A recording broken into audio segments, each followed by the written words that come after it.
अमेरिकी नौसेना ने समुद्र के बीचों बीच ताकत, तकनीक और अनुशासन का प्रदर्शन किया है। यूएसएस निमित्ज एयरक्राफ्ट कैरियर इन दिनों वेस्टर्न हेमिस्फीयर में अपनी मौजूदगी को दर्ज करवा रहा है। विशाल फ्लाइट डेक पर तेज रफ्तार जेट ऑपरेशंस, सटीक कोऑर्डिनेशन और हर पल की तैयारियों के साथ यूएसएस निमित्ज 24 घंटे मिशन के लिए तैयार है। #सदर्न सीज 2026 एक्सरसाइज के तहत ये युद्धपोत वेस्टर्न हेमिस्फीयर में सुरक्षा और सहयोग का संदेश दे रहा है। अमेरिकी नौसेना के साथ साथ साझेदार देशों की सेनाएं भी इस अभ्यास में हिस्सा ले रही हैं। साफ है, समुद्र में ये ताकत सिर्फ प्रदर्शन नहीं बल्कि राजनीतिक संदेश भी है।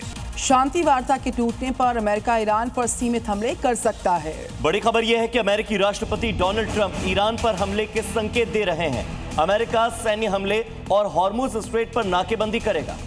पाकिस्तान में वार्ता नाकाम होने के बाद ये विकल्प सामने आया है। हॉर्मुज पर अमेरिका करेगा नाकेबंदी। बड़ी खबर इस वक्त राष्ट्रपति ट्रंप ने इसके संकेत जारी कर दिए हैं।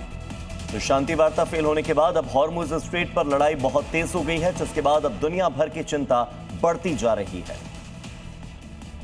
तो ईरान पर किए जा सकते हैं सीमित हमले। पूरी खबर इस रिपोर्ट में आपको बताएंगे। क्योंकि ईरान और अमेरिका के बीच हॉर्मुज ऑफ स्ट्रेट और न्यूक्लियर को लेकर डील फेल हो गई, जिसके बाद ट्रंप ने ऐलान किया कि हॉर्मुज में ब्लॉकेड तब तक रहेगा जब तक ईरान स्ट्रेट को सभी ट्रैफिक के लिए पूरी तरह खोल नहीं देता। इन धमकियों के बीच कुछ जहाजों को हॉर्मुज ऑफ स्ट्रेट पार करते देखा गया।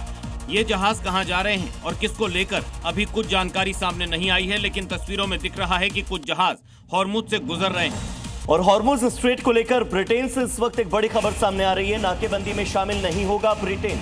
अमेरिका के साथ शामिल नहीं होगा। फ्रांस के साथ अलायंस बना रहा यूके। ट्रंप ने नाकेबंदी का ऐलान किया। नाकेबंदी में शामिल नहीं होगा यूके। और ब्रिटेन का साथ चाहता था अमेरिका। ऐसे में ब्रिटेन का ये डिसीजन, ब्रिटेन का ये फैसला डोनाल्ड ट्रंप के लिए एक बड़ा झटका है। यूके फ्रांस के साथ अपना अलायंस मजबूत कर रहा है और डोनाल्ड ट्रंप को अमेरिका को बड़ा झटका दे रहा है।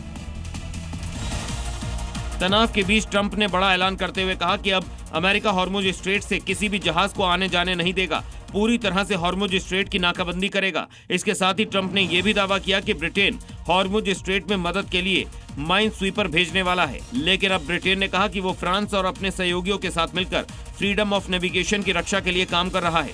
इसके साथ ही ब्रिटेन ने यह भी कहा कि हॉर्मुज ऑफ स्ट्रेट पर टोल नहीं लगाया जाना चाहिए। ईरानी संसद के स्पीकर गालिबाफ ने कहा है कि ट्रंप की धमकियों का ईरान पर कोई भी असर नहीं। तो गालिबाफ का कहना है कि अगर अमेरिका लड़ाई करेगा तो ईरान भी लड़ेगा, उसका मुंहतोड़ जवाब देगा। गालिबाफ ने कहा कि अगर तर्क के साथ आएंगे तो हम भी तर्क से ही उनका जवाब देंगे।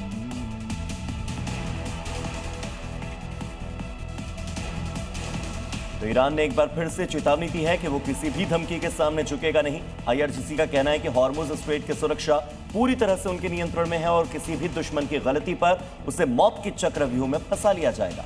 अमेरिकी राष्ट्रपति डोनाल्ड ट्रंप के हॉर्मुज स्ट्रेट में नौसैनिक नाकेबंदी लगाने के आदेश के बाद ईरान ने अमेरिका को कड़ी चेतावनी दी है। IRGC ने अपने आधिकारिक बयान में कहा कि सैन्य जहाजों का हॉर्मुज स्ट्रेट में प्रवेश करना युद्ध विराम का उल्लंघन माना जाएगा और इसके परिणाम गंभीर होंगे। लेकिन ईरान ने यह भी साफ किया कि हॉर्मुज स्ट्रेट से नागरिक जहाजों का गुजरना बिना किसी बाधा के जारी रहेगा।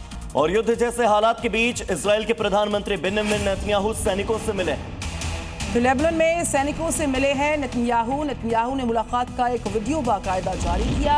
अभियान अभी जारी रहने वाला है। नेतन्याहू ने कहा, देश की सुरक्षा सर्वोच्च प्राथमिकता है हमारी। तो आप देख सकते हैं कि बुलेट प्रूफ जैकेट में आपको इजरायली प्रधानमंत्री नजर आ रहे होंगे और उन्हीं के साथ काले कपड़ों में जो उनके पूरे सैन्य कमांडर्स हैं, सैनिक हैं, वो नजर आ रहे हैं। लेबनान दौरे के दौरान नेतन्याहू ने साफ किया कि इजरायल अपने सैन्य अभियान को रोकने के मूड में फिलहाल नहीं है।